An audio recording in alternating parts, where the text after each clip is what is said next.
At that time, I thought maybe it's a donation because I wasn't a keen follower of the things that were happening at that time. But as fate will have it, a little, maybe 10, 11 months down the line, I found myself in this house. And that's the time I began to understand the challenges that first our county governments were going through, and also secondly, we as senators were doing at that time. Because the general debate, there was a lot of misinformation about why many governors were refusing to append their signature on these contracts, Mr. Speaker.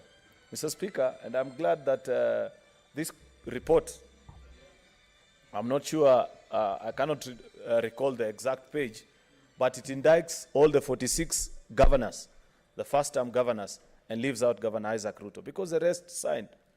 And all of them, they have given their explanations about why they signed. You know, we've read the ridiculous explanation by Governor for Kakamega. Much as it may look ridiculous, I know at that time, Mr. Speaker, that we were approaching an election, and how it was being explained.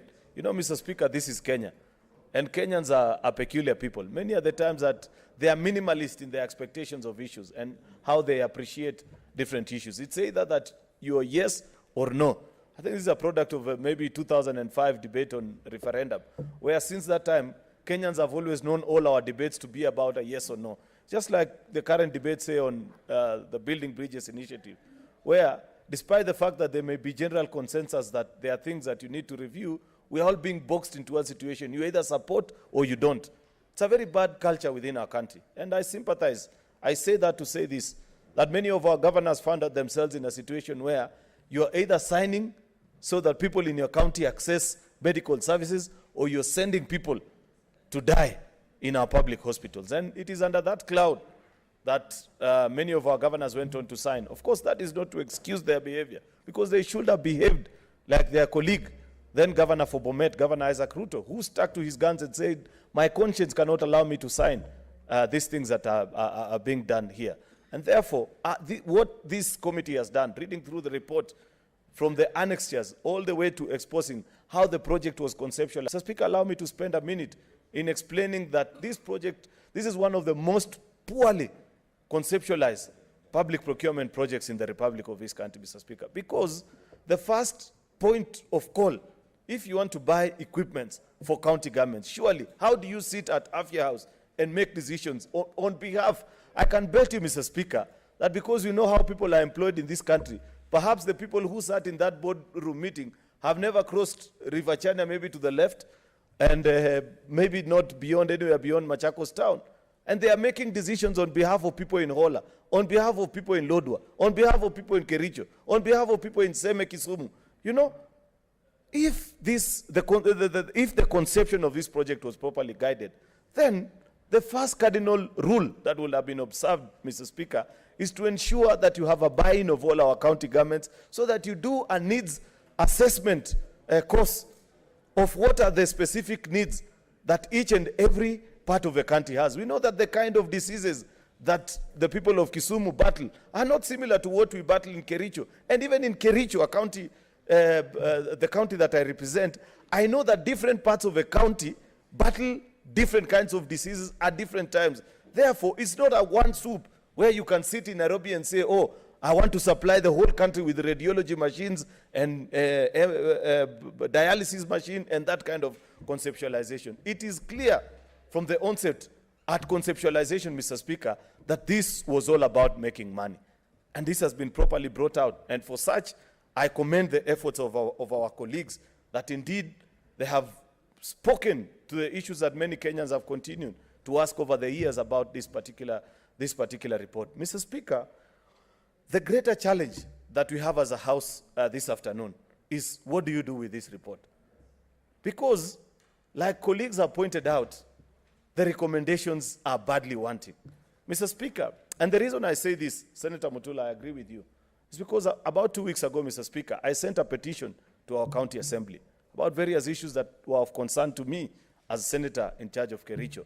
And when the recommendations came back, they were just as generic as what is in this report. We are recommending DCI, we are recommending ESCC. Fortunately, Mr. Speaker, the clerk at the County Assembly of Kericho who worked on the report I took time to call them because they're somebody who's known to me. This is somebody who we went to school together. And I asked them, why would you recommend such? They said, but you must appreciate, Senator, that many of our reports, we draw the context and the wording from the reports that you produce in Parliament and at the Senate. Therefore, Mr. Speaker, we must do something that radically departs from what we are used to generally.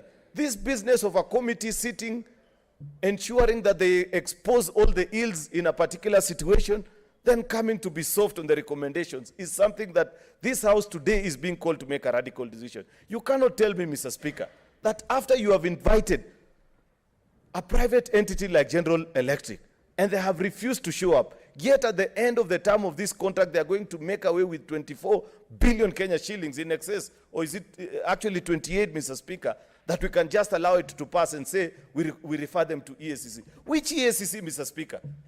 The same EACC that for the last 6 or 7 years has not been able to prosecute the people who painted containers in green and white and dumped them in Mombasa and told us that those were mobile clinics. We've got to be serious as a House. And the options that are with us are quite limited, Mr. Speaker. You will recall, Mr. Speaker, that I brought before you an amendment, and it's not something, I don't want to revisit the ruling of the Speaker. I'm well guided, Mr. Speaker. But recall that on that day I said, if I'm not allowed to prosecute my amendment, then I'll be forced to make a very difficult decision about this report, because I know if I pass it as it is, it's a pat on the back of the thieves that have executed this particular contract, Mr. Speaker. It's unfortunate, but I call upon our colleagues to think through and let us make a decision that Kenya will eventually be proud of. I do not mind even waiting on decision-making on this particular report, Mr. Speaker, because if it goes as it is, the companies that have been mentioned here, Mr. Speaker, they are not just ordinary people. A company that does business with government of Kenya and is given business worth 28 billion is not just business that you're given by a procurement officer. I dare say that's not business that you can be even given just by a cabinet secretary. That is big business. For KRA to collect 28 billion, sometimes it takes about almost a month. And therefore, for you to give a private entity the ability to transact with you, like General Electric did in this particular deal, these are people that have connections in high places. If you read through the report, you will realize that the companies that were involved in that scandal of mobile clinics, the containers that have been in Mombasa for the last 5, 6, 7 years, and nothing has been done about it, are the same companies that we are reading about even in this particular current KEMSA scandal of COVID millionaires. These are the same sharks who took donations from Jack Ma. And you want to tell us we send them to DCI? What will Kinoti do to them? It is only us as Parliament that can make a decision with finality on what to do with these particular people, Mr. Speaker. And therefore, I am being forced to make a difficult decision, Mr. Speaker, this afternoon, to think, because time. Mr. Speaker. Senator Murkomen, why are you causing a lot of excitement with your entry? Senator Cheriot. You remember, Mr. Speaker, I had mentioned something about certain senators who visited my county. I need not say more, Mr. Speaker, at that particular time. But some of them have just walked in, Mr. Speaker. And forced Governor Chepkwony that if he doesn't sign, he will face the music come 2017. So, Mr. Speaker, I'm speaking to the issues that have been brought before us, that as a House of Parliament, we must make a decision. We must vary this business of referring people back to EACC and DCI. You must name public officials. The Attorney General who came before us and gave this committee, because I took time sometimes to watch some of the submissions that were brought, that on one day he came and said, I never signed this contract. On another day he said, oh, I did it, but under duress. He must explain this. You were duty bound as a committee to ask AG Githu Muigai to tell this House, who is it that forced his hand to sign this particular contract? If you don't expose it, for sure, you're making it a joke. C.S. Mailu, a good gentleman, appeared before this committee. He sat where Senator Kabaka is seated today and told the House that a PS told him that those contract documents are state secrets. that for the 2 or 3 years that he was Minister for Health, he never saw them. Yet that PS hasn't been indicted in this report. Honestly, good people, when you tell us that you want to refer the same people to EACC and DCI, and you make general comments about it, aren't we just handing another eating expedition to the officials of this EACC and DCI? Because we live in Kenya and we know what will happen. If as Parliament we want to be serious with it, the options are before us. Either we have a stay on the decision until we make a decision on how do we enlarge, now that the window for making amendments has been stopped, or even, Mr. Speaker, I do not mind exercising Standing Order number 58, waiting for another 6 months as this report is in purgatory, as we draft, one, what to do with these public officials that have been named, how you bar. You know, General Electric in Boston, the headquarters of this world conglomerate, they need to know that their subsidiary in East Africa involves itself in corrupt practices. And when they are called to account before Parliament, they refuse. I do not mind to wait for 6 months, Mr. Speaker. If that decision is a decision that I need to make today and put a hold, either by abstaining, voting no, but until the right decision is made on the recommendation, Mr. Speaker, I find it hard to support in the current context as things are, Mr. Speaker. I call upon my colleagues to think through with it, perhaps in the next few minutes as we debate. Let people coalesce, let us be given options, but supporting it in the current format, I am afraid, Mr. Speaker, is not an option that is available consult to in me. low tones. Consult in low tones. Okay.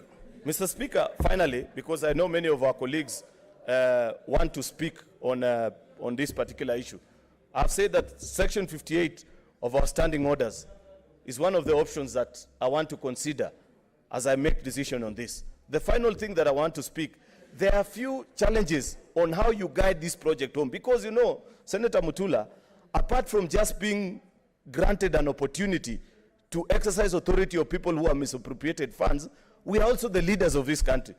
There is nowhere where we expect a decision to be made.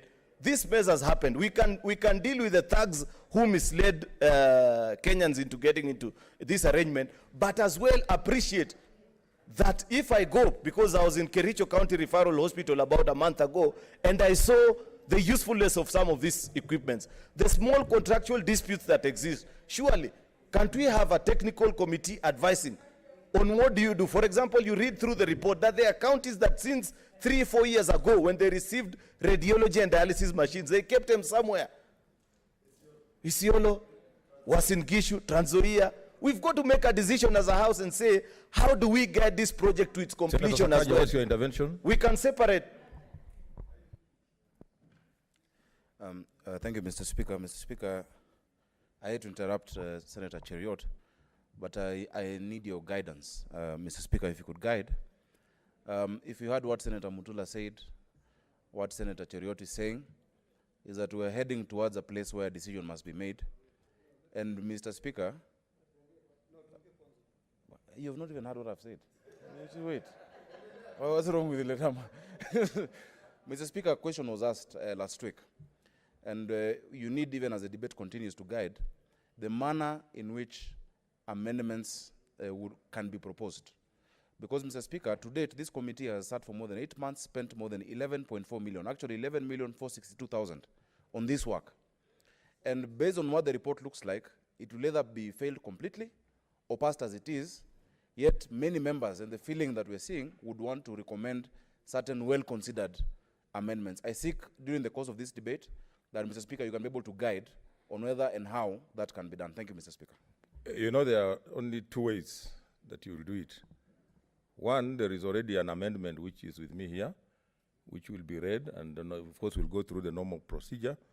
And the second way is to vote. That's how we have been determining matters in the House. So I think once the amendment is brought on board, then the House will vote. And so in the meantime, let us continue with the debate. Mr. Speaker.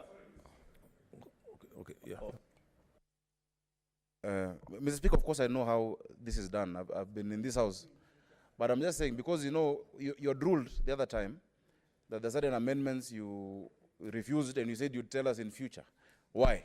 So what I am understanding, and thank you very much, Mr. Speaker, is that we are all at liberty, just as in the formula for doing the motion, we all brought amendments at different stages, that we can still bring amendments in the course of the debate. That is the only clarity I wanted, and I thank you for being very clear. That's what I told you, that the amendment, one amendment is already here.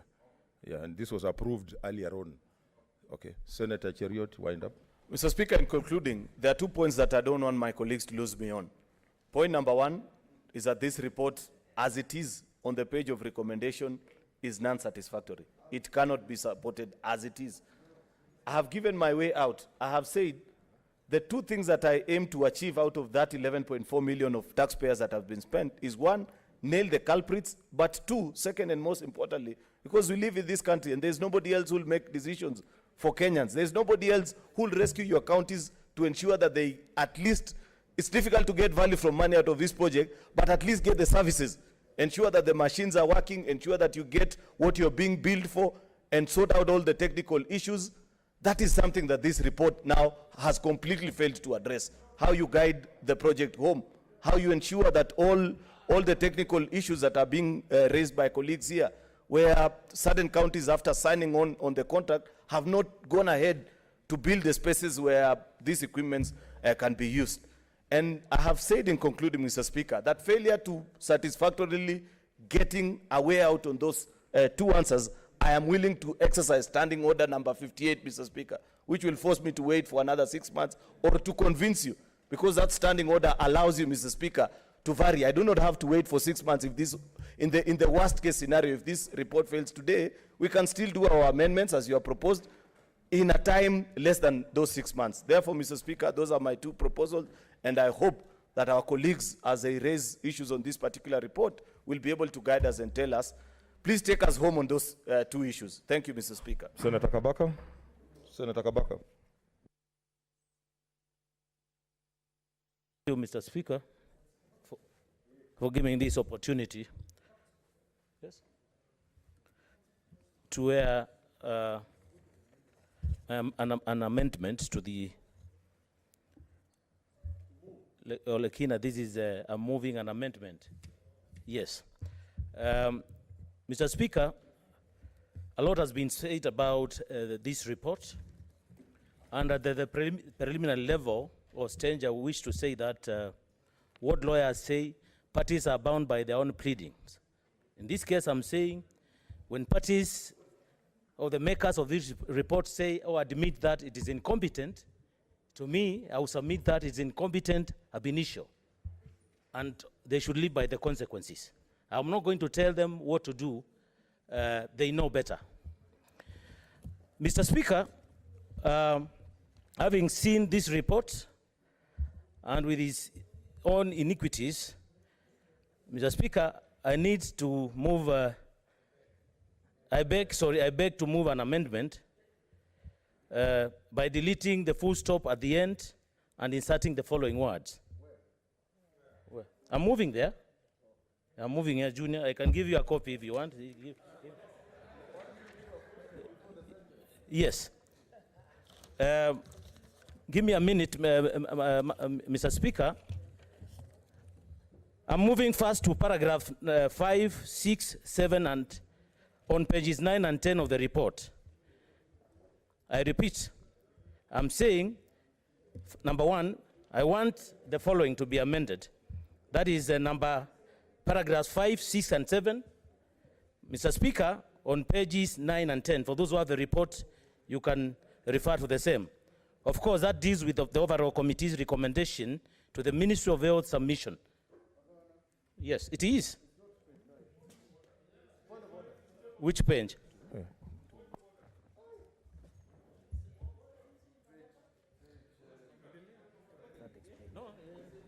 Senator Kabaka, I'm telling you, you have to move the amendments before you start explaining what it is. Yes, Senator Junior. The amendments, the pages is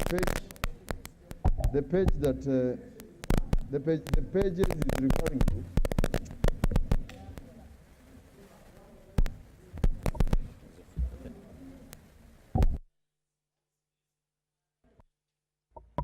Mr. Speaker, the pages that my good friend is reading is actually the preface.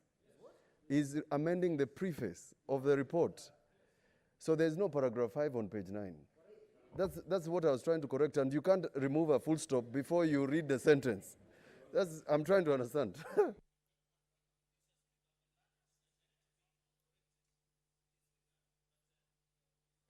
Sorry. Is it on? No, I'm not. Is it okay? Thank you. So what I'm seeking in all these amendments is that I've seen a certain law firm known as Iseme Kamau Order, Senator. I think there's a Maema. problem. Move the amendment. Yes. Okay. Move the amendment first. I'm moving the amendments as it is. That is the first one, paragraphs 5, 6, and 7, as it appears in the report, and also moving in the second paragraph. Number 2, as it is appearing on page 78 of the report. And to be specific, it deals with the committee's recommendation on the law firm of Iseme Kamau There was and a Maema. typing error. Order. There was a typing error in the paging. So after page Okay. 143, Yes. it starts again with page 2. Page 2. So what happens? So it's page 9 after page 143. But let him move first, then we Okay. correct that. Sorry, then that is typographical from the Secretariat. The other one is paragraph 2 on page 170 of the report. If you refer, it deals with the recommendation on Lot 7 contract.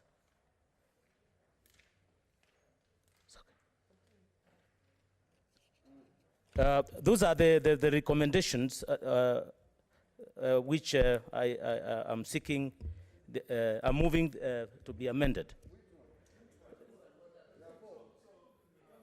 The ones I've given, there are 3. One, Yes, Senator Omogeni, what is your... Thank you, Mr. Speaker. I think, Mr. Speaker. Thank you. I think, Mr. disputing Speaker, the text as... I just wanted to inform the senator who is moving the amendment that so that he can carry along the senators, he needs to make reference to page 9, which begins after page 143, Mr. Speaker. The renaming of the report starts afresh from page 2, 3, all through up to page 9.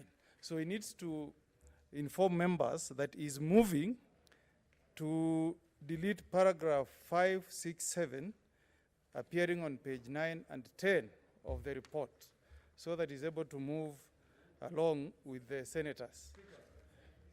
So, just a minute. So I think the confusion being created, Mr. Speaker, in the House is that members are making reference to the preface of the report and not to the recommendations appearing after page 143. And I think that is the amendment that the Senator for Machakos is moving this afternoon. Senator Mtula Jr. Allow me to help. Mr. Speaker, in proper Let's consult in law tones so that we are proper on the same. procedure, if you have a document that has continuous pagination,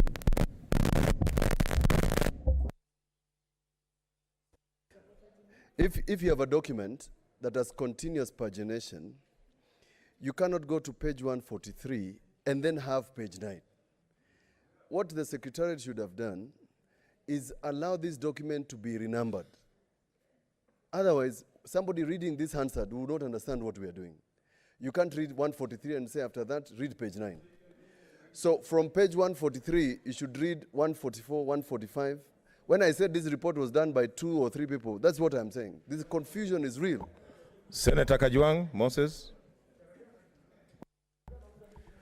Mr. Speaker, with a lot of respect to Senator Kabaka, and also taking into account the precedents and traditions of this House, it is not the duty of the House to sanitize the amendment that has been raised by Senator Kabaka. It is his duty to move his amendment, get it seconded, and convince members. So the amendment has not been moved, has not been seconded. Mr. Speaker, there are many of us who have been lining up to contribute to this debate from last week. Could the senator be asked to move, to be seconded, and then we can debate? That's exactly what I was saying, that the senator needs to move, let him be seconded, then we get into the details. So, Senator Kabaka, can we allow him to do that?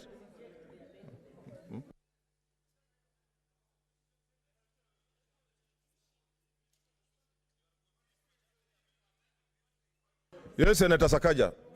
Okay, this is Senator Sakaja. You know, Mr. Speaker, a member, according to the standing orders, can move an amendment.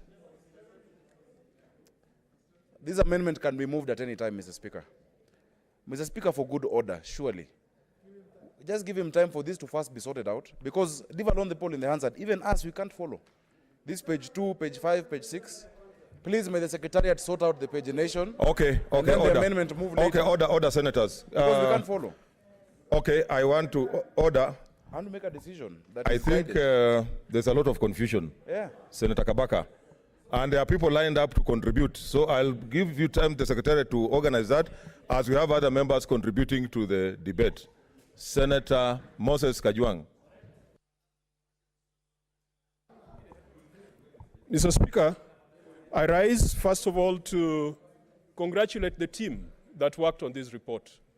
This team was led by none other than Senator Fatuma Dulo, as a colleague with whom we have sat in the same committees in the past.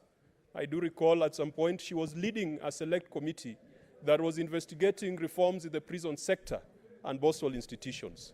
I was her able vice chair. I know her work ethics. Let's consult in low tones. Let's consult in low tones so that we can.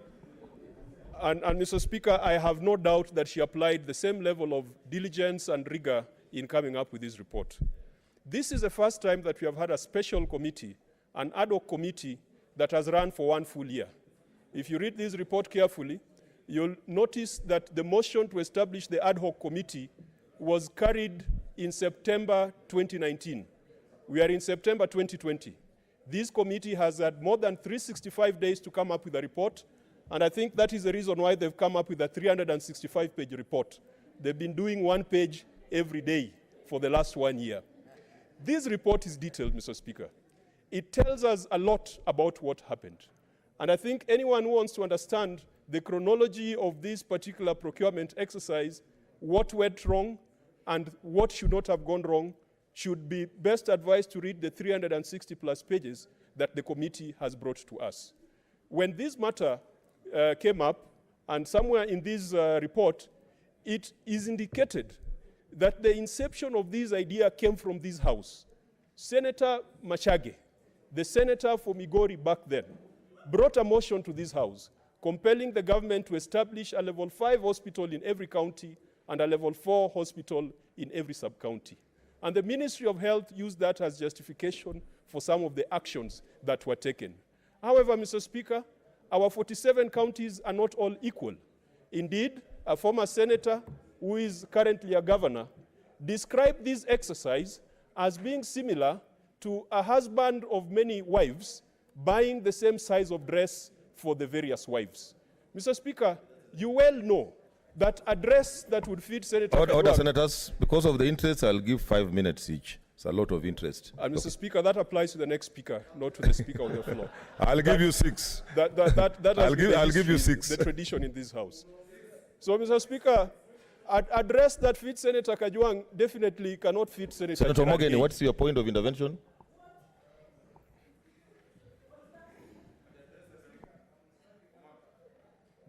That's dangerous grounds.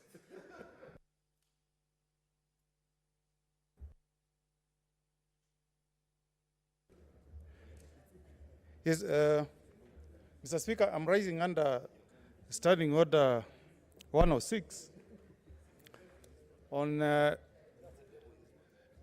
limitation of debate. Mr. Speaker, this matter is very, very important to most of us. We have been on this issue of mess equipment for a very long time.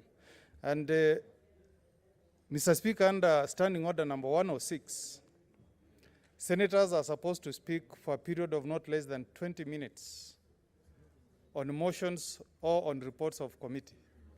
And the standing order is very clear, Mr. Speaker, that any limitation of time to speak can only be done under Standing Order 3 if it is done before debate has commenced. On the matter that is before us, Mr. Speaker, debate has already commenced. Senator Mutula has spoken. Senator Kabaka is on the floor with an amendment, and it is unprocedural and contrary to Standing Order 106 to order limitations of time allocated to senators at this stage. Mr. Speaker, these standing orders have the force of the Constitution. This is a house of debate, Mr. Speaker, and we require adequate time to ventilate and debate on critical issues like the matter that is before the House. So, Senator Murkomen, okay, just okay, are you through? Sorry. Yes. Okay. Yes, Senator Murkomen. Mr. Speaker, while I respect the views of the senior counsel, this House also is guided by traditions and practice. For the whole period I've been in this House, the Speaker using Standing Order number 1, looking at the interest on a matter and considering the period with which an issue has been debated and discussed, has always guided about time. And that has never been in contention. So in the best interest of the debate, Mr. Speaker, I would have actually said the same 5 minutes or 6 or 7, so that, Mr. Speaker, some of us can also have time to speak.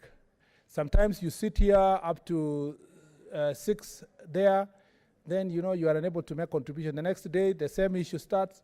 The Speaker, I persuade Senior Counsel Morgan, who is my friend, a member of Team Kenya, to accede to the 5 minutes guided by the Speaker, while notwithstanding the provisions of Standing Order 106. I've already, that's why I was saying, just like they've said, we have, on the same. No, I think I have ordered Senator Olekina. I have said, although it is there in the standing orders, but we also have precedents, we have our history, and looking at the interests, like you're saying, the interests are major, and we want to give people an opportunity to contribute. Senator Olekina, what is your point? Mr. Speaker, sir, this is a contract that has costed Kenyans a lot of money. Are you debating or is a point of order? I'm not debating, Mr. Speaker, Right, so I'm on a point yes. of order.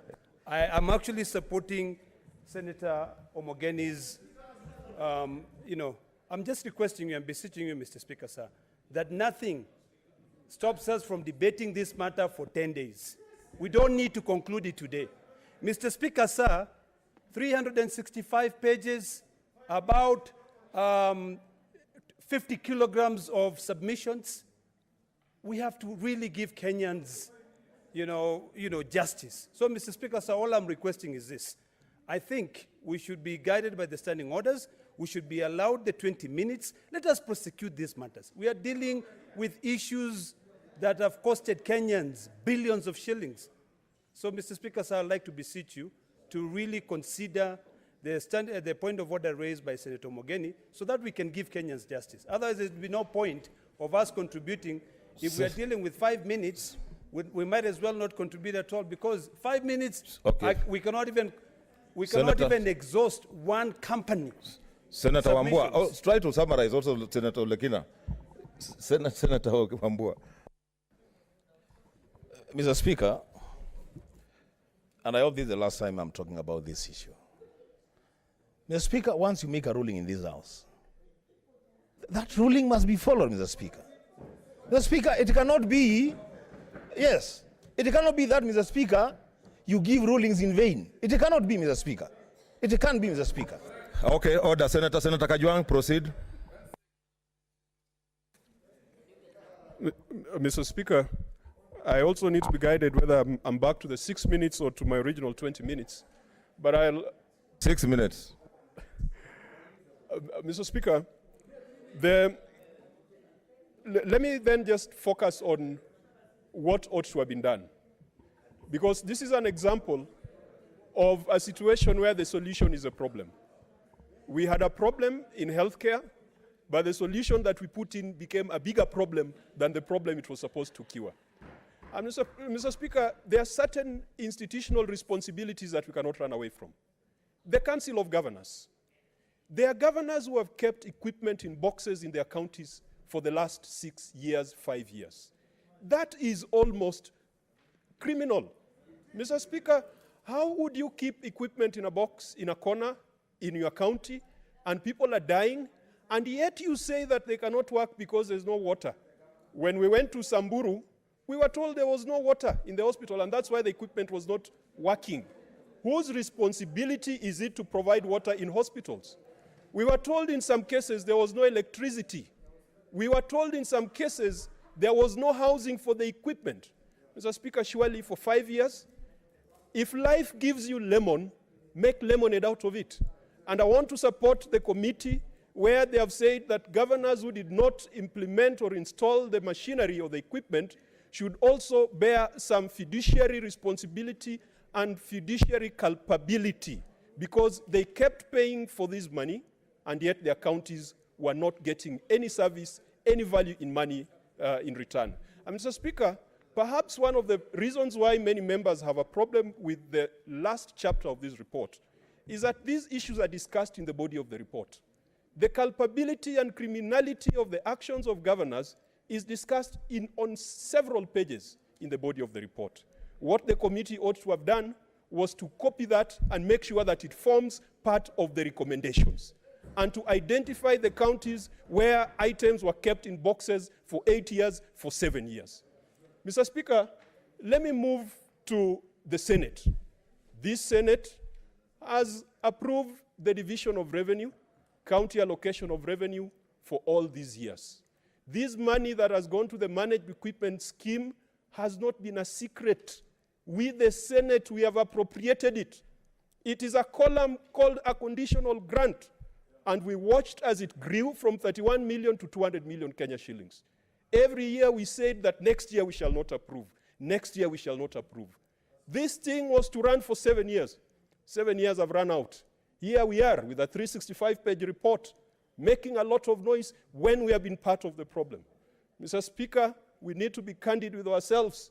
We even said that this year's CARA, we have just passed it. Isn't there a column for 200 million? Did anybody check whether that 200 million is there? How can we speak from both sides of the mouth? Criticize the government for putting 200 million shillings per county, and on the same day, in the same afternoon, pass CARA with those amounts. We have failed the nation. And Mr. Speaker, let us take this moment, let us use this report to think about how we can prevent such things happening in the future. That mistake has been made by the executive, has been made by the governors, has been made by the Senate, and has been made by the county assemblies. Mr. Speaker, in many of our counties, and I went to about 4 or 5 counties when I was the chair of Public Accounts Committee, the county assemblies have never interrogated the utilization of the equipment that has been sent to their counties, and yet their counties continue to pay money. And so, Mr. Speaker, this is a good report, but as the Americans say, it is all heart and no cattle.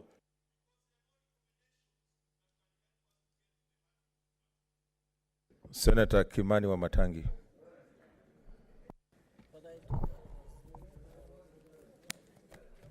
Sorry. Thank you, Mr. Speaker. Mr. Speaker, I first also want to congratulate the committee for the work that they've done. And indeed, all those days that they took, Mr. Speaker, to come up with that report, we cannot summarize in our debate this afternoon, Mr. Speaker, and condemn the committee in its entirety and the work they've done, Mr. Speaker. One, Mr. Speaker, the discussion Let's on... consult in low tones. Mr. Speaker, the debate by this House on mess has been a long, long debate, Mr. Speaker. We've debated this, as Senator Kajwang has said, for a long, long time, Mr. Speaker, and none of all these issues has either happened or started to the exclusion and knowledge of the Senate, Mr. Speaker. I want to acknowledge that I'm one of the senators who alongside Senator Kajwang, when we were serving in the Public Accounts Committee, went around the whole country. And we inspected this equipment in every hospital, Mr. Speaker, around the country. We went to Samburu, we went to Eldoret. And Mr. Speaker, I noticed in the report that there's a column where the committee has noted, indeed, for example, in the county of Mombasa, where we visited ourselves, that they give the county government of Mombasa a thumbs up, Mr. Speaker, for having made good use of, of this equipment, put it to proper utilization, Mr. Speaker.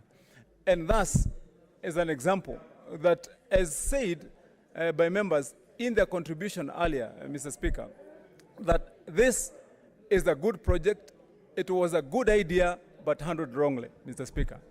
Mr. Speaker, I want to just say a few words, especially on the process of implementation of this project, Mr. Speaker, because I think this is where we got it wrong. Mr. Speaker, we must say very loudly that at no other one time in the future should we allow public funds to be put to use in a hurry, Mr. Speaker. The kind of haste that was witnessed when this project was conceptualized, when this equipment was distributed, Mr. Speaker, the lack of inclusion, Mr. Speaker, in this discussion.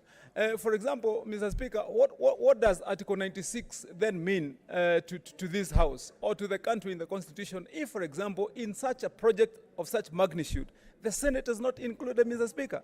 Why weren't senators asked, Mr. Speaker, when this project was being conceptualized, to give a report, Mr. Speaker, based on what oversight role this House is bestowed upon, Mr. Speaker, by the Constitution. And then that would guide how this equipment would be distributed, Mr. Speaker.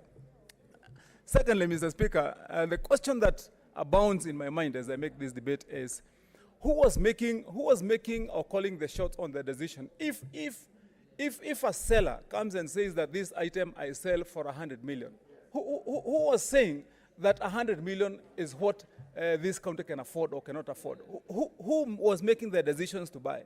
And because, Mr. Speaker, I've seen in part of the reports of this committee, they have taken on condemning some of the companies. I saw during, when I was going through the report and part of the seconding by the Senator for Bungoma, he singled out a company like General Electric, Mr. Speaker. And if a vendor comes with a price, it is the responsibility of the buyer to make a decision and say, I cannot afford you, Mr. Speaker. And once you have said that you can't afford, period.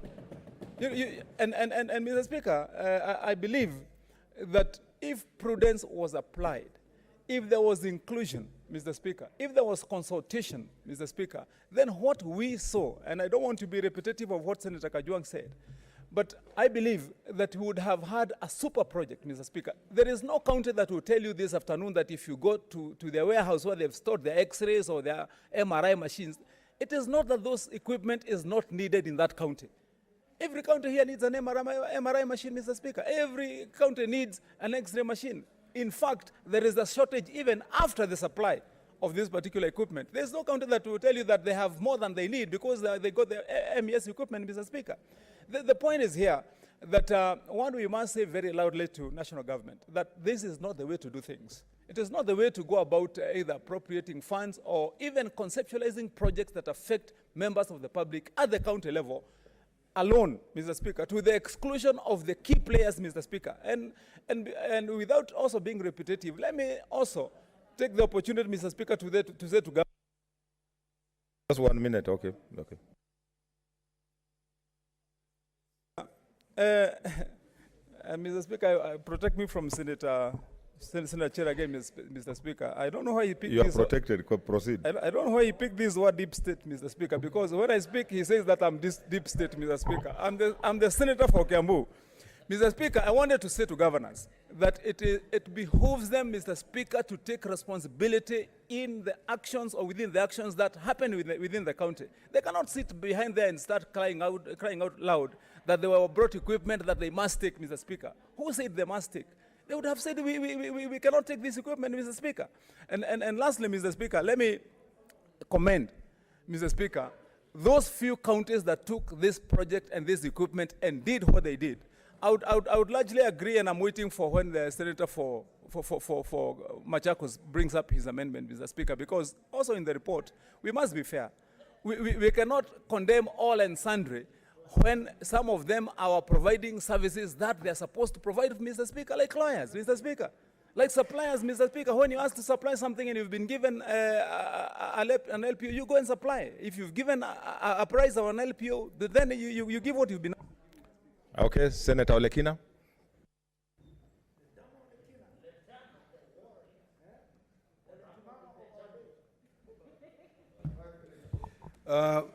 Mr. Speaker, sir, I rise to make my comments on this report. Mr. Speaker, sir, I have taken time to read the report. I've also taken time to read the submissions of the contractors, and I've also taken time to look at the content of this report. And with the way this report has been drafted, I fully do not support it. I don't support it for the following reasons. I'm going to restrict my 5 minutes to simply one company called Belco and Angelica. Mr. Speaker, sir, the reason why I want to restrict myself is because of the issues that, when you read this report, it contradicts itself entirely. Mr. Speaker, sir, we are told by the committee that the tender required that any company that applies for the tender must be the original manufacturer of the equipment. Mr. Speaker, sir, in this report we are told that 3 companies presented themselves, 1 company refused to present itself. Mr. Speaker, sir, what we are not told in this report is that the procurement laws allows agents to act on behalf of original manufacturers. Mr. Speaker, sir, we are told that 1 company called Belco did not give, or the power of attorney given to Angelica came in after the tender was awarded.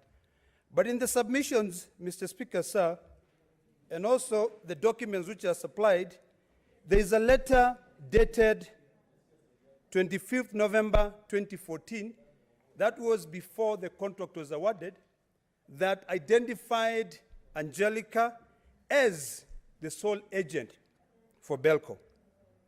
Mr. Speaker, sir, we are also told that the committee was presented with a power of attorney that was signed after the contract had been awarded. But what we are not told is that this letter that was written to the Ministry of Health and addressed to the PS was sent way before to show the relationship between the 2 companies. What's your point of order, Senator Wambua?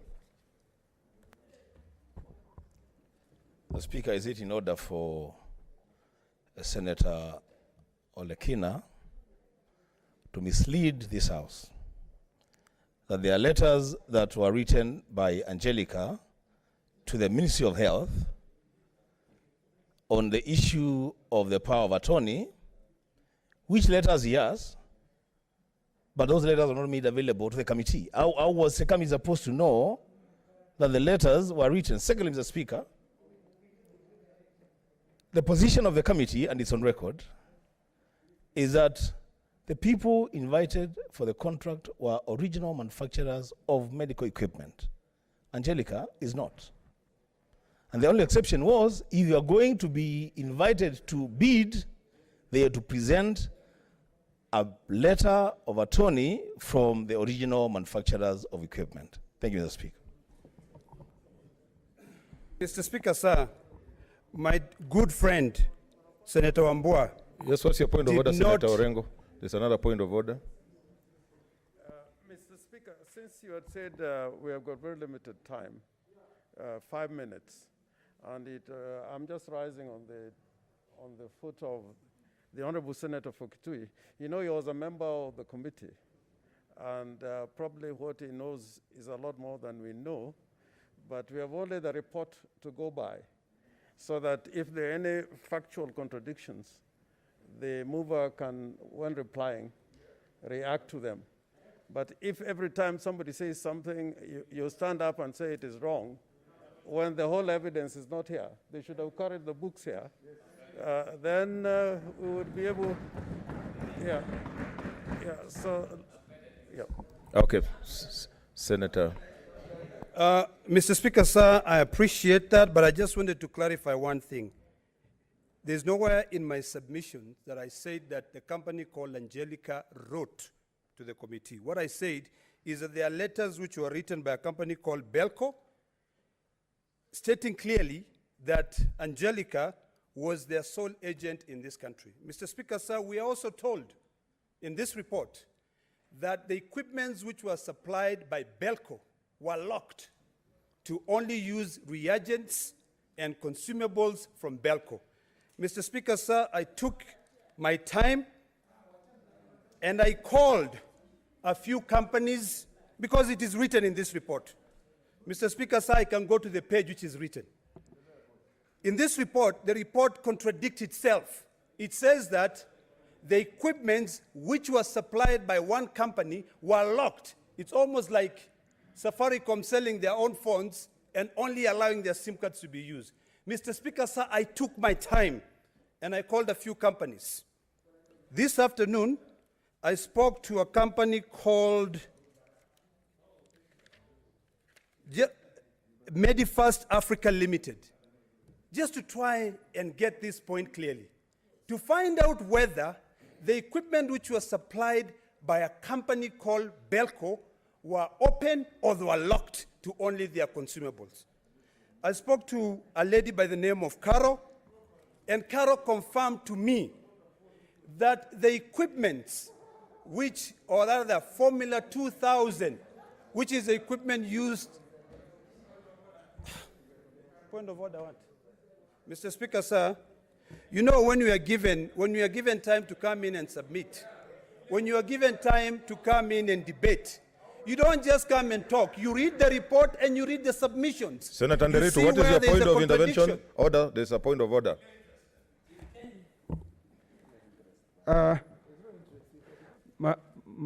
Mr. Speaker, I was just concerned whether we are dealing with a report or because somebody called Caro in an institution, we wouldn't know who Caro is, whether it's true or not. I don't know why we are discussing Caro and maybe her age.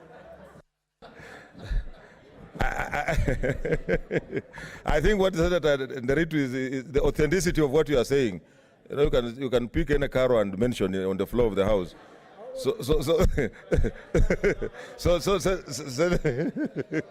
Senator Olekina, be a bit careful. Okay, proceed. Mr. Speaker, sir, in fact, because of the limited time, let me just be very categorical. You know, there was a lawyer by the name of Johnny Cochran who represented an entertainment guru called OJ Symptoms. Johnny Cochran. And he said, if it doesn't fit, you must acquit. Mr. Speaker, sir, even someone from class 7 can read this report. It is full of contradictions.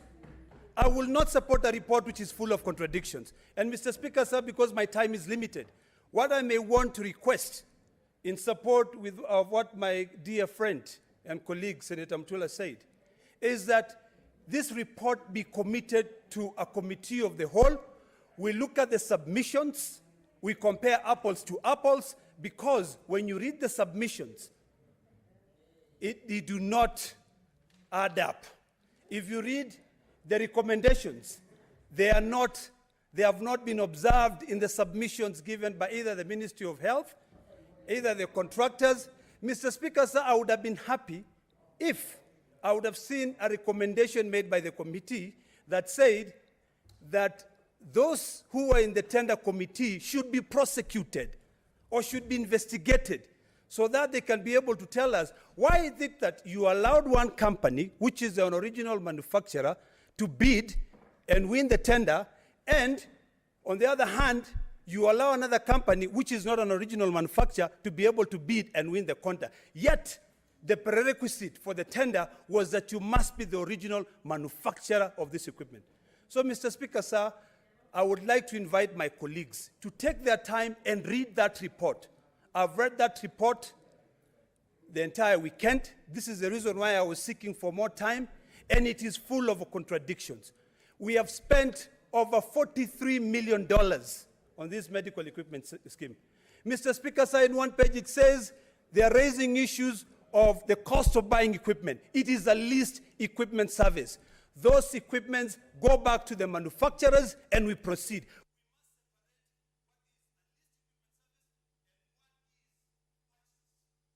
Be coming here and saying that the price of a torch is 1 million. Okay. Yet it is leased. Okay, Senator. Mr. Speaker, sir, this report is bogus. Senator Onesimus Murkomen. Then.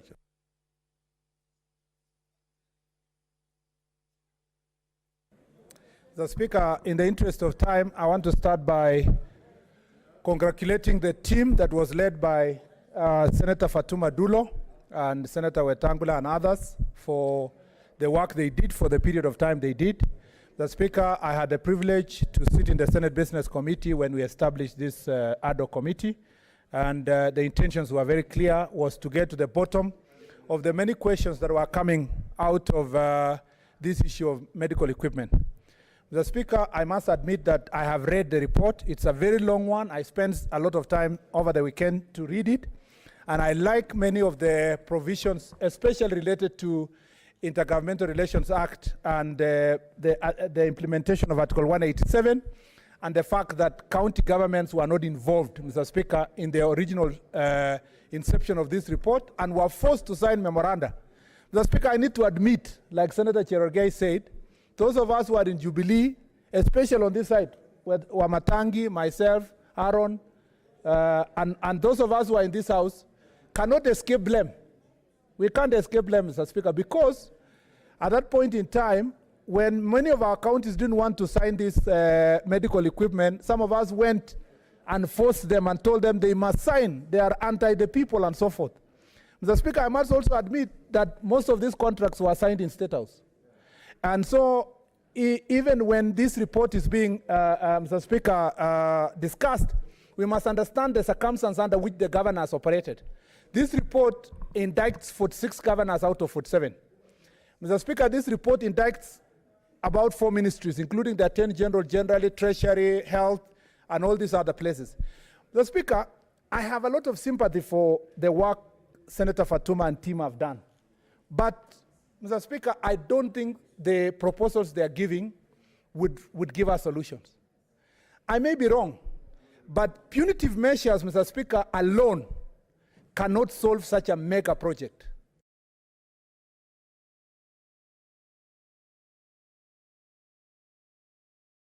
It's surely in the parts of Garbatula, Elgeyo Marakwet, they went to Chebiemit, Mr. Speaker, and some of the equipment are lying and have not been fixed. But they also give reasons why those equipments are lying there. Mr. Speaker, I have a different proposal. If there was room for us to amend this report, I have a completely different proposal that departs, Mr. Speaker, from EACC, from investigation, from charging, from prosecution, to, Mr. Speaker, correcting the things that have happened. Because the people we are dealing with, you are dealing with 46 governors. If you come here and for the sake of publicity, you say, prosecute 46 governors. Mr. Speaker, under the circumstances of, they signed the memoranda, including yourself, Mr. Speaker, because you signed and many other governors signed because, Mr. Speaker, we were told we want to equip dialysis machines to our local area in our counties. So I have a different proposal. I want to propose that the report itself, because as beautiful as it is, we defeat it today, but we submit it to the Health Committee as a preparatory document, Mr. Speaker, and the Health Committee works proposals, Mr. Speaker, of correcting, getting proper intergovernmental relations agreements, Mr. Speaker, for purpose of implementation. Mr. Speaker, we make sure that we get the money that has been paid, like Meru, Garbatula, Elgeyo Marakwet, that already paid, but the equipment were not delivered on time. We negotiate, Mr. Speaker, an extension of period of the work of the contractors so that the project can be implemented by those counties that are waiting, because it's a beautiful project, Mr. Speaker, and we must be alive to the problems we are dealing with. Mr. Speaker, I also want to add that if you look at the indictments the committee the documents from the committee, it focuses mostly on the local contractors. Talks about Angelica, Megascope, this other one, I don't remember what's the other name. But Mr. Speaker, the biggest contractor, which is General Electric, is not mentioned anywhere in terms of recommendations. And Mr. Speaker, we know why. I know because at least I've been in politics for a longer period of time, is because it depends on who is the agent of which company, who was related to which. Mr. Speaker, it becomes difficult even to get information. Even for the Fatuma committee to succeed to get General Electric properly to come before them, it was difficult. And because of those difficulties, Mr. Speaker, why don't we do this as a Senate, as I conclude? Why don't we give a hand, Mr. Speaker? Let's consult in law tones. Why don't we give a hand of friendship to the executive, invite them to the negotiating table, and tell them we want to renegotiate the legal framework, Mr. Speaker, in a way that is implementable. We can even extend the period beyond the 7 years that was indicated, Mr. Speaker, and get value for money instead of us here being happy to say, we have said prosecute so, prosecute so, prosecute so. Maybe so and so are so powerful and they will not be prosecuted. But if we take the report and say, we want to correct the wrongs that are in the report through our health committee and walk through the journey until, Mr. Speaker, we find results and value for money, we will help our country more than washing our hands like Pontius Pilate and say, just hang them.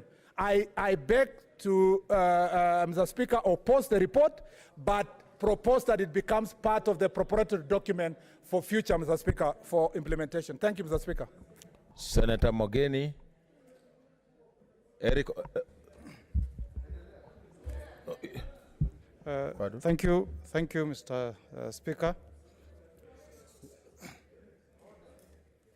Order members, let's listen to each other. Mr. Speaker, I first want to congratulate Senator Fatuma Dulo and the other 8 committee members that have looked into this mess that has been with us for a very long time, and for coming up with a 253-page report. But, Mr. Speaker, it is almost impossible to do justice to such a report by making comments on it for 6 minutes. And I hope, Mr. Speaker, that going forward, we'll be able to borrow best practices from the debates that we watch on TV, that takes place in House of Commons, even in our neighboring country, Tanzania, where representatives of the people are given time to debate and to ventilate on issues that touch on the people that they represent, because that's why we're here. Mr. Speaker, having said that, I first want to state that going through the report with a very candid and fearless eye, I have no hesitation in concluding that this project was unwise, it was unjust, it was almost bordering on throwing away all the values that we put in place when we enacted our Constitution of 2010. Mr. Speaker, if you go through the reports, you must single out one human being. Of the 47 men and women who are governors in this republic, it's only one man who stood long enough and strong enough and refused to sign this memorandum of understanding between the government and county governments. And that one man is the former governor of Bomet, Governor Isaac Ruto. And as they say, Mr. Speaker, the strongest man is he who stood alone. As we indict all the other 46 governors, it is Isaac Ruto who stands out. But what is, Mr. Speaker, what is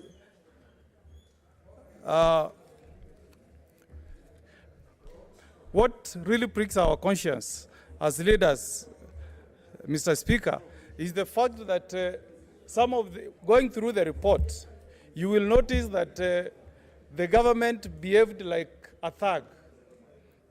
I've read in the report, Mr. Speaker, that in some counties, including the county of Kakamega, the government dumped the medical equipment forcefully at the offices of the county government of Kakamega.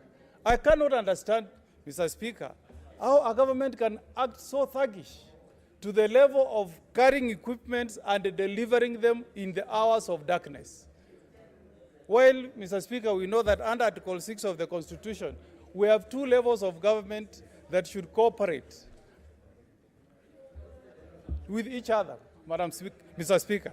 So the conclusion I make, Mr. Speaker, is that the schemers behind this project wanted to impose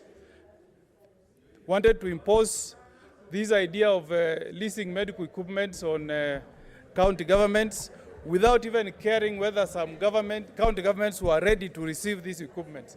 Mr. Speaker, Let's order members. Let's consult in low tones. Madam Speaker, Mr. Speaker, if you read through this report, you will be shocked that in the county government of Meru, they have been paying for machines that have been lying in Netherlands for the last 6 years. Yet that particular county government is paying for those equipments. In my own county of Nyamira, Mr. Speaker, we have been paying for equipments that were dumped at the Keroka Hospital for the last 6 years. Yet we have never made any use of those machines. But what I really have an issue with the recommendations in this report is that we are trying to crucify professionals like the law firm of IKM simply because they rendered legal services. We are going after the wrong people. Mr. Speaker, this law firm of IKM, these are local law firm owned by Kenyans that simply rendered professional services to the government. Why would they?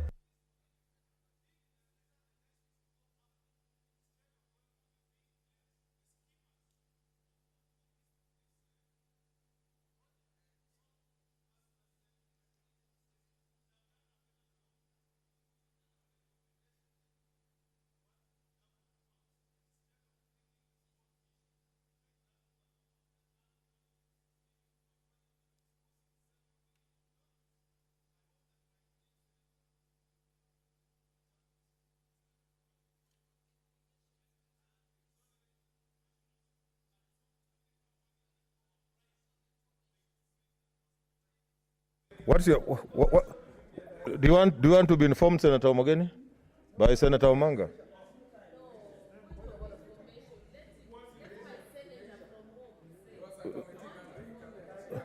Use your okay. Press your. She's Omanga wants to inform you.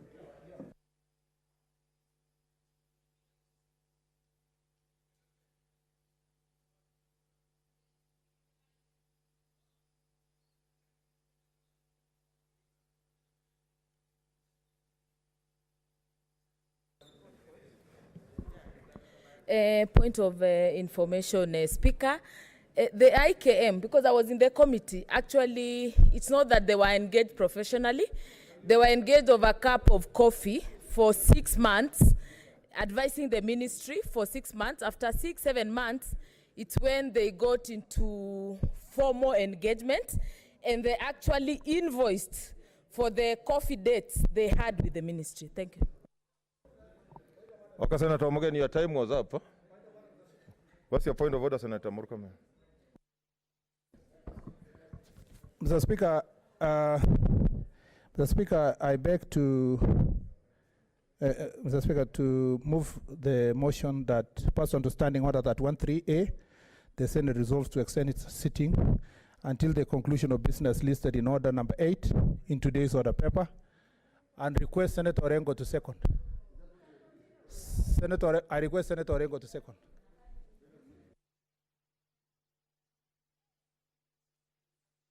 Mr. Speaker, Mr. Speaker, I do second this matter as a procedural motion. One of the reasons why I'm really in support of this, I have some things myself to say if I... Order, senators. You are not even listening to what Senator Orengo is saying. Order. Yeah, Mr. Speaker, there are a lot of heavy things that have come across the floor that has really motivated me to speak today, so that we resolve this matter today. I think we got a lot of business to do which is pending. But this matter has also been pending for a long time. It is a whole year. So I second this motion and beg you that we conduct business until conclusion of this matter today. Honorable Senators, I propose the question which is that pursuant to Standing Order 31.3a, the Senate resolves to extend its sitting until the conclusion of business listed on order number 8 in today's order paper. As a matter of that opinion, say aye. Oh, okay. I put the question, which is that pursuant to Standing Order 31.3a, the Senate resolves to extend its sitting until the conclusion of business listed in order number 8 in today's order paper. As a matter of that opinion, say aye. As a matter of a contrary view, say nay. The ayes have it. Senator Cherargei.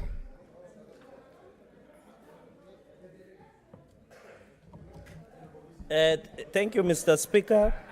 From the onset, I want to congratulate the committee for trying Order, their Senator. best.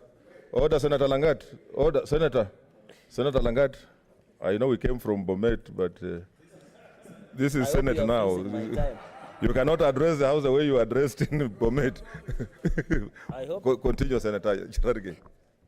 Thank you, Mr. Speaker. I want to say I've taken my time to read this 365-page document by the committee. And, Mr. Speaker, the Constitution has given us powers that we should exercise on behalf of Kenyans.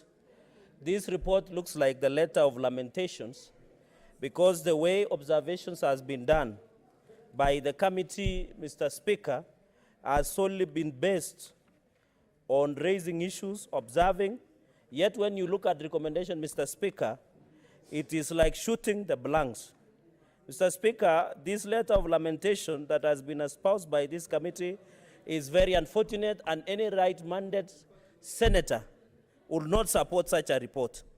Mr. Speaker, when you look at, because in the interest of time, the committee observes, in fact, the committee has established that BES project appears to have been conceived like a criminal enterprise, shrouded in opaque procurement processes at aim at benefiting a few commercial interests.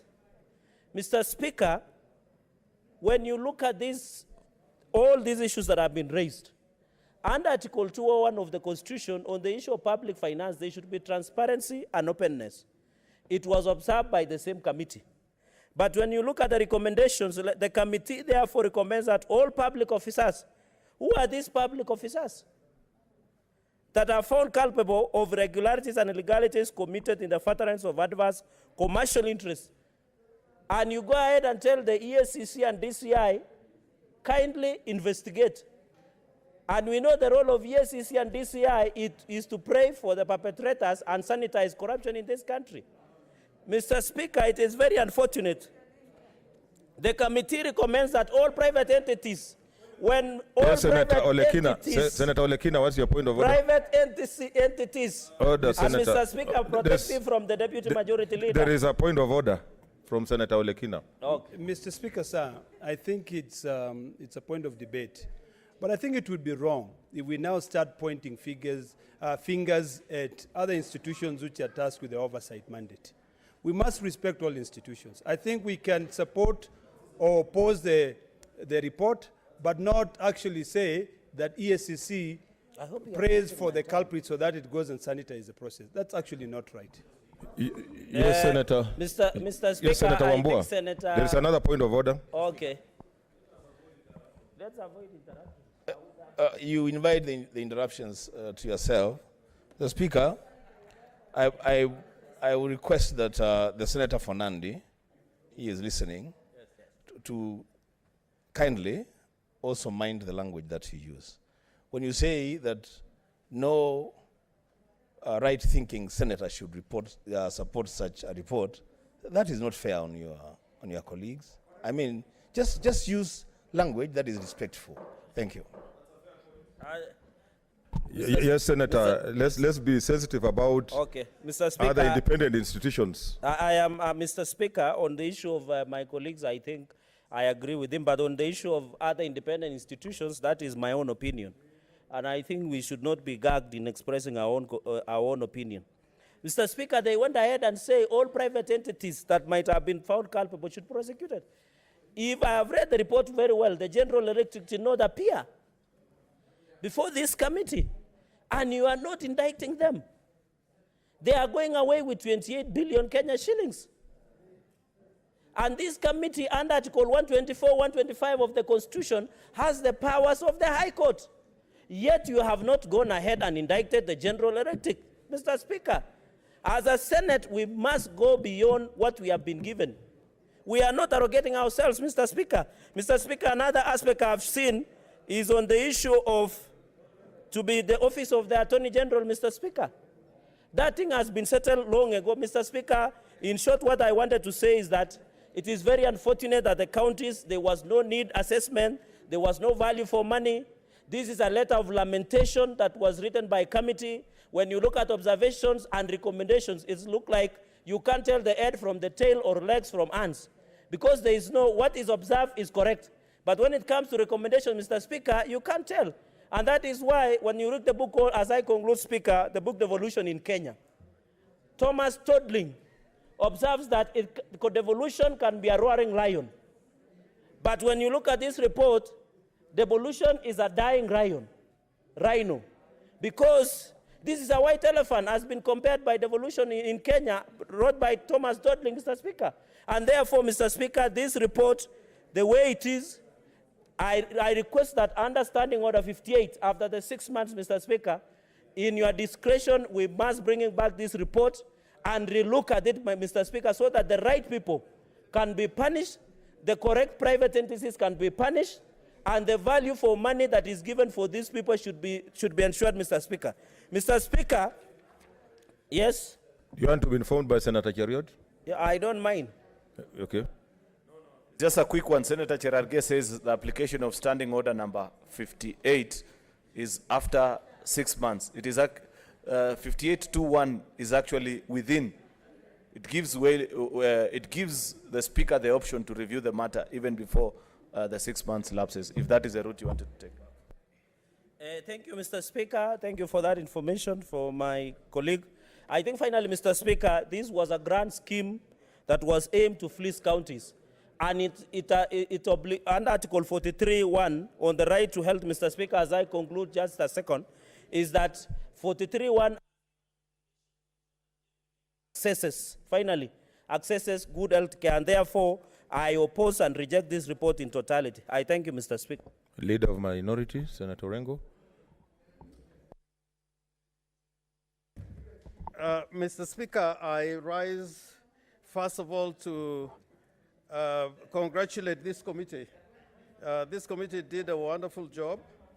If you look at the membership, I think they are members of this Senate that I really respect. And by some coincidence, nearly just under half of them were lawyers.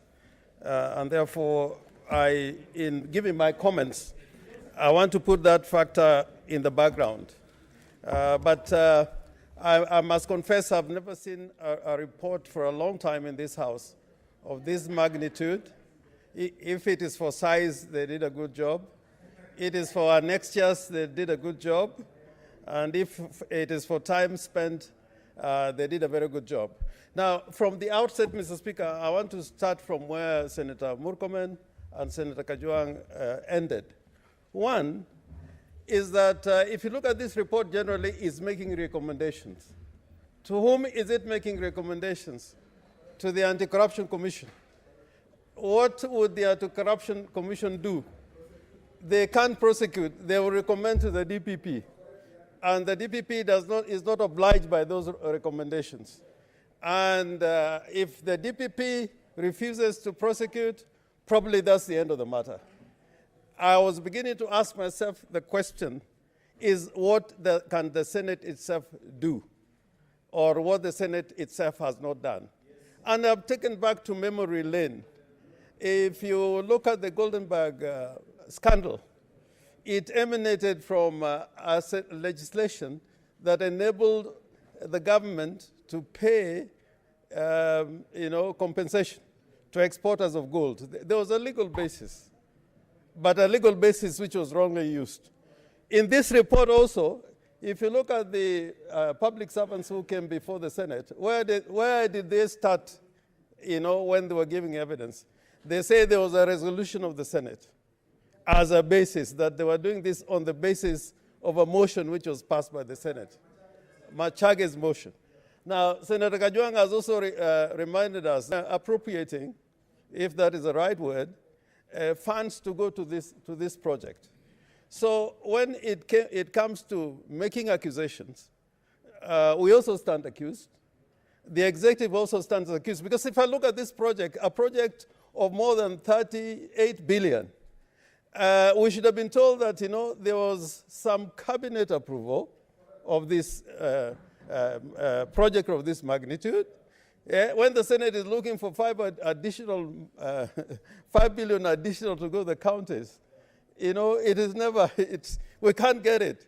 But certainly for this project, the billions were ready, even without the governors asking for it. There are constitutional questions that are raised in this report, which we should not really put under the bus.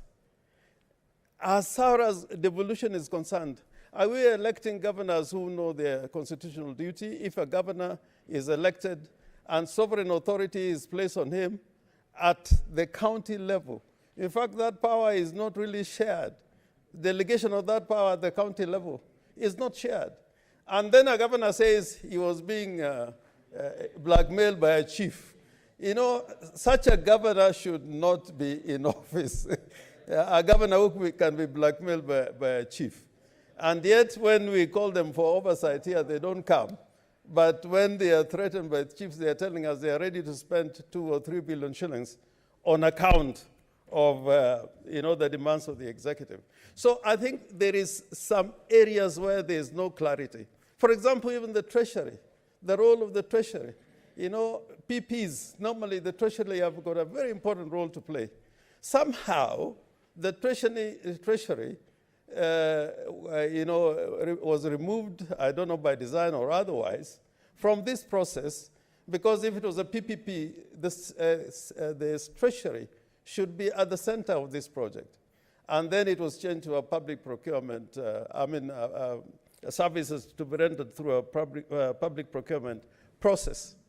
So there are many questions that have to be answered. And I am not sure that just talking about the people who have been indicted, and their names here that I can see, I am not sure that by addressing those few names, we are actually resolving the problem. I am more concerned about these monopolies from overseas, General Electric, Philips. In fact, before we can begin to induct our people, like the companies here from China, if you indict them here, they get protection of their countries. Now, no company is above the law. No single international company is above the law. And they have representatives here. I remember the case in South Africa involving the former president, President Zuma. His co-accused is an international company. And they are appearing in a criminal case in South Africa. If criminals who are identified, whoever they are, and they are supposed to operate under the law, and they are not brought before Parliament, and the committee has not shown us the effort they made, or even to require of them to appear, in the same way they made it possible to, through virtual hearing, to adduce evidence from Mr. Mailu. I think we should have seen something of a similar nature in regard to some of these international companies.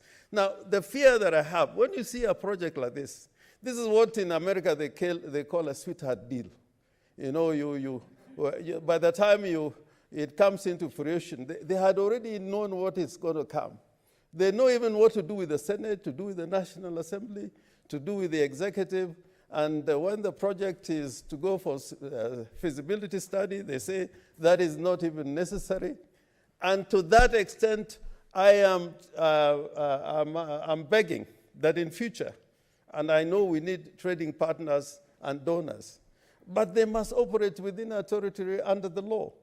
Now, if they are the ones who appoint local agents, because a lot of these companies, they were told they are local agents of these international companies. And this report is not coming out with a proper indictment of these international companies. But, Mr. Speaker, I must confess that if you read this report, it shows what is wrong with us. A proper study of this report. And it's not an accusation against these particular individuals. This is an accusation of how Kenya operates. Really, if you're really to evaluate this report, everything, even what is going on in Kemsa, really, now, forget about this one. This is what is Kenya. It's not another country. This is Kenya. And Fatuma Dulo, senator, yeah, if you have not succeeded in anything else, it's just telling us this is our DNA. This is our DNA. And we can make billions of shillings and have a debate on it, and by the end of the day, nothing happens. In fact, the prosecutorial arms of government and investigatory arms of government, they have more information than we have. What have they done? What have they done? We're just sitting here and hoping that somebody will do something about this. I want to ask you to look at the motion that is before us, that we adopt the report of this committee. What is that? Okay, as a leader, I'll add you three minutes. So, Mr. Speaker, I want to ask some of the lawyers in this House. Probably we need to borrow from the United States of America and some of these jurisdictions, where Parliament actually can appoint a special counsel or a special prosecutor. Yeah, or if they can't, to have a mechanism of ensuring that you can have a special counsel. So that in this matter, instead of making these recommendations, we will be directing a special counsel to investigate, and we come out with a solution that makes sense to the people of Kenya. Because if we take it to the Anti-Corruption Commission, probably the prosecution will be very selective, as it is most of the time. And there's a time when I say, sometimes this fight against corruption is very seasonal. When it comes, people are excited. And the next round, another bunch comes. Third round, another bunch comes. And it goes on and on. So, Mr. Speaker, for those reasons, I propose that this report becomes part of a record which can be used by this House and any other agency, but to leave it as the way it is, rather than I oppose it and leave it to the House to make note as record. Senator Linturi.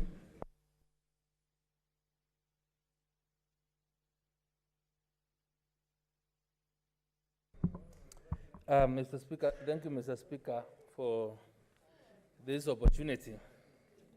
Mr. Speaker, I want to share my comments and my ideas about this report, but allow me to associate myself with the sentiments of Senator Murkomen, Senator Orengo, and the others that have spoken with the suggestion that the report that we have here shouldn't be form part of a preparatory report on how we need to address the issue as we move forward. That the report that we have this afternoon is a reflection of how we are as a country.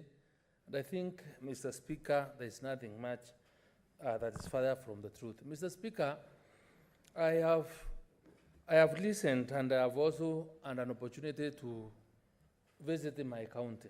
And I would want to specifically address this report with a serious reference to what is happening in Meru. Mr. Speaker, I went to Meru, and I had the opportunity to visit with the committee when they invited me there. And Mr. Speaker, we went to the General Hospital, we found, and we were told, Mr. Speaker, the ICU equipment had not been supplied. We went to Mawa Nyambene District Hospital. There was a machine called the CHAM machine. It It was lying there, but there was no power.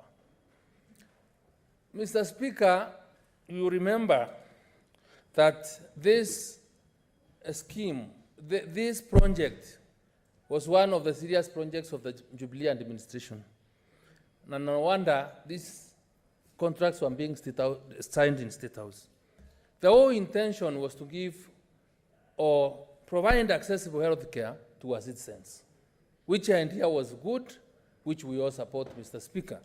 And Mr. Speaker, having heard many people and perused the report, I've not seen anywhere written that so-and-so contractor will spend money or continues to receive money for items or equipments that have not been delivered. Mr. Speaker, in Meru, the failure for the county of Meru to have an ICU was because the county was not able to provide a building in which to install. Did not have the hospital, never had a three-phase power supply. Mr. Speaker, when I went to the hospitals, I can see our patients